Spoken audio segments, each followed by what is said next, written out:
Hi friends, എല്ലാവർക്കും movement മലയാളത്തിൻ്റെ പുതിയ എപ്പിസോഡിലേക്ക് വീണ്ടും സ്വാഗതം.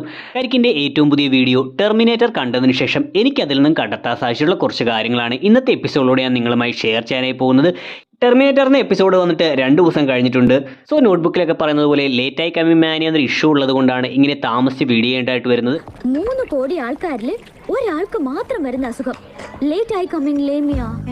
സോ ക്ഷമിക്കണം. എങ്കിലും വീഡിയോയിലേക്ക് കിടക്കുന്നതിന് മുമ്പ് തീർച്ചയായിട്ടും നിങ്ങൾ ടെർമിനേറ്റർ എന്ന എപ്പിസോഡ് കണ്ടിട്ടുണ്ടെന്ന് ഉറപ്പുവരുത്താൻ ശ്രമിക്കുക. കണ്ടതിന് ശേഷം മാത്രം വീഡിയോ കാണാൻ ശ്രമിക്കുക. അല്ലെങ്കിൽ പറയാൻ പോകുന്ന കാര്യങ്ങളെല്ലാം തന്നെ നിങ്ങൾക്ക് സ്പോയിലർ ആയിരിക്കും. സോ നമുക്ക് ഒട്ടും സമയം കളയണ്ട, നേരെ വീഡിയോയിലേക്ക് കിടക്കാം.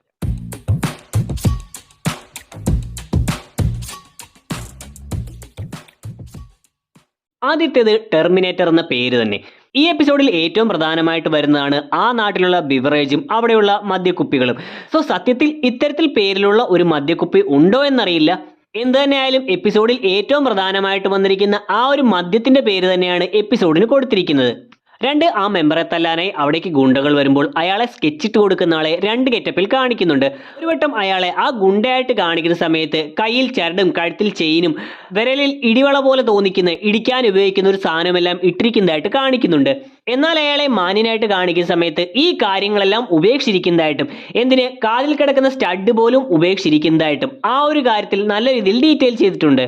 മറ്റൊന്ന്, ആ ലൈബ്രറിയിലെ പ്രഹ്ലാദൻ എന്ന കഥാപാത്രം ഒരു ഗാന്ധിയനാണെന്ന് പറയുന്നുണ്ട്. ഈ ഒരു കാര്യം വ്യക്തമാക്കുന്നത് പോലെ ആ ലൈബ്രറിയിൽ മറ്റ് നേതാക്കന്മാരുടെ ഫോട്ടോകളെക്കാട്ടിലെല്ലാം കൂടുതലായി ഗാന്ധിയുടെ ചിത്രം വെച്ചിരിക്കുന്നതായി കാണാം. ഇതുകൂടാതെ ആ ലൈബ്രറിയുടെ പേര് പോലും മോഹൻദാസ് കരംചന്ദ് ഗാന്ധി എന്ന ഗാന്ധിയുടെ പേരിൽ തന്നെയാണ് തുടങ്ങുന്നതെന്നും കാണാം. ഒരുപക്ഷെ കരിക്ക് ഇതിനു വേണ്ടി ഇട്ടിട്ടുള്ള പേരായിരിക്കാം. അതല്ല എങ്കിൽ സത്യത്തിൽ ഈ പേരിലുള്ള ലൈബ്രറി ആയതുകൊണ്ട് അതുമായി ബന്ധപ്പെട്ട് ഈ ഒരു കഥാപാത്രത്തെ ഡെവലപ്പ് ചെയ്തെടുത്തതുമായിരിക്കാം. മറ്റൊന്ന്, ഈ പ്രഹ്ലാദന്റെ കൊച്ചുമകനെ എപ്പിസോഡിന്റെ അവസാനമാണ് നേരിട്ട് കാണിക്കുന്നത്. എന്നാൽ ഇതിന് മുന്നേ തന്നെ ഫോട്ടോയിലൂടെ ഈ ഒരു കഥാപാത്രത്തെ കുറിച്ച് പറയുന്നുണ്ട്. സോ ആ സമയം ഈ കൊച്ചുമകന്റെ സ്കൂളിന്റെ പേരായി കൊടുത്തിരിക്കുന്നത് ജൂനിയർ ഹൈസ്കൂൾ എന്ന് മാത്രമാണ്, അല്ലാതെ ഇന്ന സ്ഥലത്തെ സ്കൂൾ എന്നൊന്നും വ്യക്തമായി കൊടുത്തിട്ടില്ല.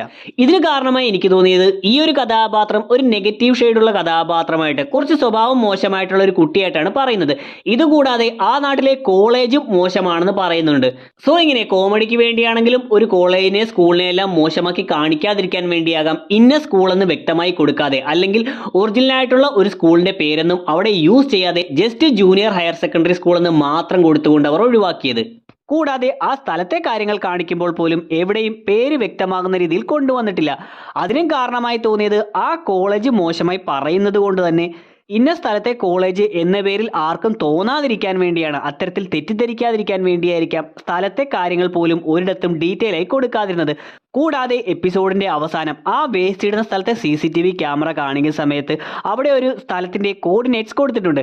സോ ആ ഒരു കോർഡിനേറ്റ്സ് വെച്ച് അടിച്ച് നോക്കുമ്പോൾ പോലും അങ്ങനെ ഒരു സ്ഥലം ഉള്ളതായി കാണാൻ സാധിച്ചിട്ടില്ല. ഇത്രയും വരെ പ്രിപ്പയർ ചെയ്തിട്ട് റെഫർ ചെയ്തിട്ടാണ് അല്ലേ ഇത് എഴുതി വെച്ചത്.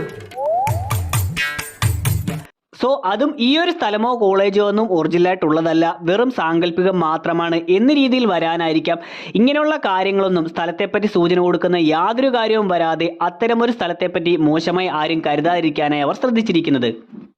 കൂടാതെ ഇതിൽ സമയത്തിന്റെ കാര്യത്തിൽ അവർ പ്രത്യേകം ശ്രദ്ധിച്ചിട്ടുണ്ട്. അതായത് ഉണ്ണിക്കുട്ടൻ എന്ന കഥാപാത്രം ഒരു അവസരത്തിൽ പറയുന്നുണ്ട് നമുക്ക് ഒട്ടുമില്ലാത്തത് സമയമാണെന്ന്. ആ സീനിൽ വാച്ചിലായി ഏകദേശം 11 മണിയാകാൻ പോകുന്നുവെന്നാണ് കാണിക്കുന്നത്. ഇതിനുശേഷമാണ് ശബരീഷ് ആ ഒരു CCTV ഓപ്പറേറ്റർ എന്ന പേരിൽ അവിടേക്ക് എത്തുന്നത്. സോ ഇങ്ങനെ വേഷം മാറി എത്താനായിട്ട് കുറച്ച് സമയം എടുക്കുന്നുണ്ട്.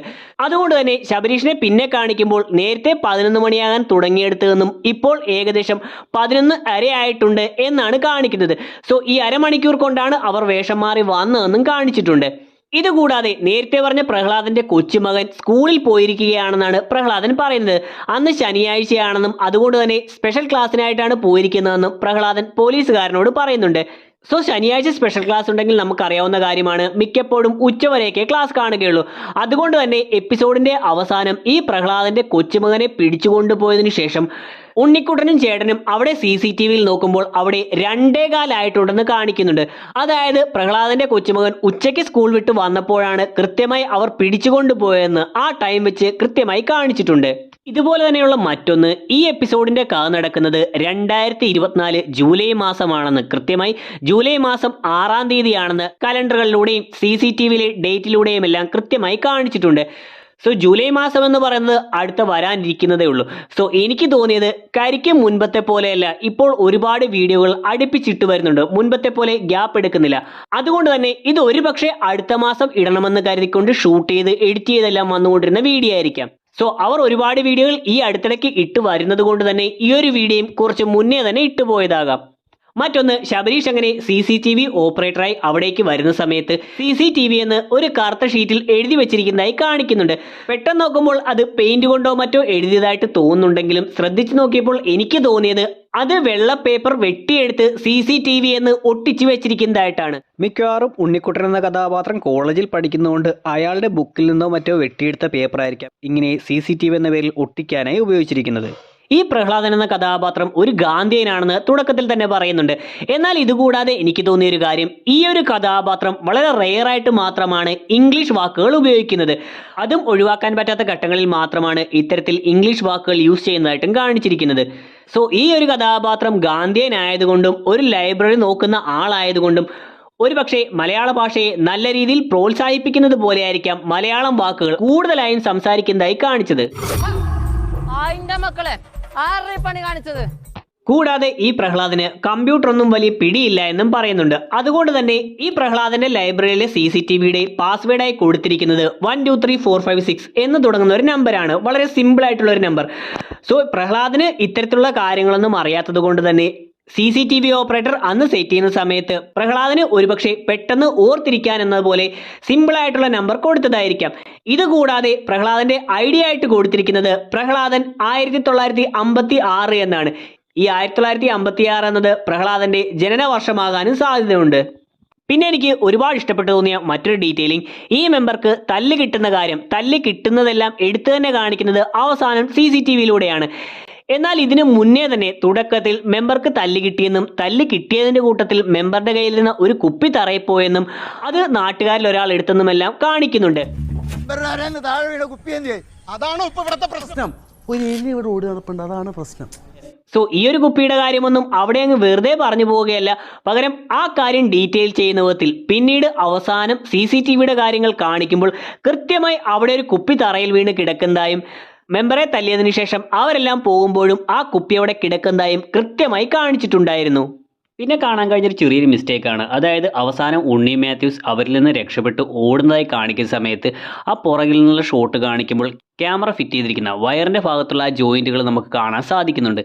പക്ഷെ അത്ര വലിയ കാര്യമൊന്നുമില്ല, കാരണം സാധാരണ ഇത്ര ഷോട്ടുകൾ കണ്ടിരിക്കുന്നത് ഫേസ് കാണിക്കുന്ന രീതിയിലായിരിക്കും, ദേഹത്ത് തന്നെ ക്യാമറ പിടിപ്പിച്ചുകൊണ്ട് ഫേസ് കാണുന്ന രീതിയിലായിരിക്കും. പക്ഷേ ഇത് വ്യത്യസ്തമായിട്ട് പുറകിൽ നിന്ന് ആ ഓട്ടോ എല്ലാം നല്ല രീതിയിൽ എൻജോയ് ചെയ്യാൻ പറ്റുന്ന രീതിയിലാണ് ആ ഒരു ഷോട്ട് അവർ പെർഫെക്റ്റ് ആയിട്ട് എടുത്തിരുന്നത്. സോ അതത്ര വലിയ മിസ്റ്റേക്ക് ഒന്നുമല്ല, എങ്കിലും ആ ഒരു ഫ്രെയിം കുറച്ച് വലിച്ചു വെക്കുകയാണെങ്കിൽ, ആ താഴെയുള്ള ഭാഗം കുറച്ച് മാറ്റുകയായിരുന്നെങ്കിൽ അവർക്കത് ഒഴിവാക്കാൻ പറ്റുന്ന ഒരു മിസ്റ്റേക്ക് ആയിരുന്നു. അതുകൊണ്ട് പറഞ്ഞു എന്നേ ഉള്ളൂ. ഇതിൽ ശബരീഷ് അവതരിപ്പിക്കുന്ന കഥാപാത്രം മിഡിൽ ക്ലാസ് ടെക്കി എന്ന പേരിലുള്ള ഒരു ഇൻഫ്ലുവൻസർ ആണെന്ന് പറയുന്നുണ്ട്. ഈ കരിക്കിൻ്റെ എപ്പിസോഡ് കണ്ടതിന് ശേഷം അതിൽ വന്നിട്ടുള്ള കമൻറ്റുകളിൽ എനിക്ക് കാണാൻ സാധിച്ചത് ഇത് സഞ്ജു ടെക്കിയെ കുറിച്ചാണ് പറയുന്നതെന്നാണ്. സോ എന്താണ് ഇതിനെക്കുറിച്ച് നിങ്ങൾക്ക് തോന്നുന്നതെന്ന് തീർച്ചയായിട്ടും കമൻറ്റ് ചെയ്യുക. കൂടാതെ ഈ വീഡിയോയുടെ അവസാനിക്കുകയാണ്. വീഡിയോ നിങ്ങൾക്ക് ഇഷ്ടപ്പെട്ടിട്ടുണ്ടെങ്കിൽ ലൈക്ക് ചെയ്യാനും ഷെയർ ചെയ്യാനും സബ്സ്ക്രൈബ് ചെയ്യാനും ശ്രമിക്കുക. വീഡിയോയെക്കുറിച്ചുള്ള അഭിപ്രായങ്ങളും ഇതുപോലെ തന്നെ നിങ്ങൾക്ക് ഇതിൽ നിന്ന് കണ്ടെത്താൻ സാധിക്കുന്ന കാര്യങ്ങളും തീർച്ചയായിട്ടും വീഡിയോയുടെ കമൻറ്റ് സെക്ഷൻ ഉൾപ്പെടുത്തുക. നമുക്ക് അടുത്തൊരു എപ്പിസോഡിലൂടെ കാണാം. അതുവരെ ബൈ.